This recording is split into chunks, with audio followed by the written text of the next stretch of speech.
bonjour à tous et à toutes et bienvenue dans ce nouveau Free Talk. Aujourd'hui on va parler éducation et YouTube Game, donc ça va être YouTube Éducation. Ah, jeu de mots pourri, c'est parti. C'est parti. Selon moi, il y a deux types d'éducation sur YouTube. Le premier, c'est des éducations dites discerdantes, donc maître vers apprenant. En gros, tu t'assois, tu sirotes tranquillement le contenu de ta vidéo, le contenu est clair et concis, tu as ton milkshake, tu le bois, tu sais ce que tu apprends, c'est parfait, paf. Tu as la deuxième, qu'on appelle le dite active. En gros, l'idée c'est que tu vas devoir te lever, aller dans une espèce de vide-grenier bazar, et pour aller chercher toi-même les informations. Donc là, c'est un peu plus actif, tu vas bouger partout, et en fait, tu es dans une cafétéria. Donc bienvenue à la cafette. Généralement, elle est plutôt concise et carrée. On sait où on va, comment ça se passe, c'est organisé. À la fin, tu sors avec l'information qui a été dite sur la vidéo, c'est parfait. Ils sont plus ou moins préparés selon les individus. Il y a plusieurs messages, brumeux et chaotiques, mais c'est assez intéressant parce que c'est toi qui vas chercher toi-même l'information.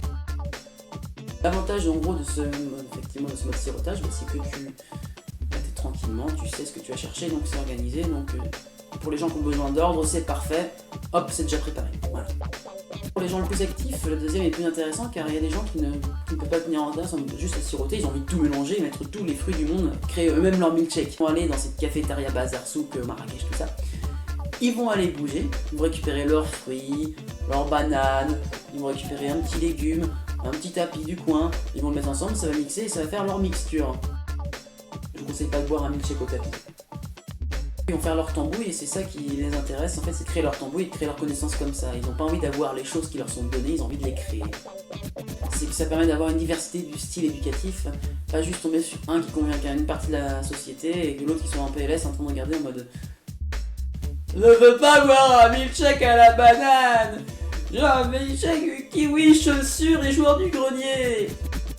C'est une complémentarité, voilà. Il y a besoin de savoir parfois des informations, des gens qui savent plus de choses que nous sur des sujets donnés. C'est totalement légitime et totalement génial qu'ils nous partagent leurs informations. Donc l'idée c'est de les écouter, ces informations-là. Donc le mode resto. Et à côté de ça, quand tu sais pas et t'as envie de chercher toi-même, bah tu vas chercher, tu vas faire fouiller et tu te fais ta tambouille quoi. Tout simplement, ça dépend de vous et de votre modèle éducatif. Il faut un peu de tout. Il faut pas trop se baser sur l'un comme sur l'autre. On a une préférence certaine pour un des deux, ça dépend vraiment de chacun. Le meilleur dans ce cas-là, c'est tester et vous verrez. Mais en mélangeant les deux, vous aurez un processus éducatif d'apprentissage beaucoup plus efficace, selon moi. Voilà, c'est ainsi que se termine ce Free Talk. Je vous souhaite une belle fin de journée. Et vous savez quoi?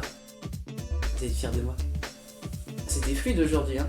Et ben en fait, c'est parce que j'avais un plan. J'avais un plan. J'avais un plan, j'avais un plan, j'avais un plan, j'avais un plan, et rentre en plan. C'est un petit chien qui vit dans Far West et point, pou, pou, pou, pou.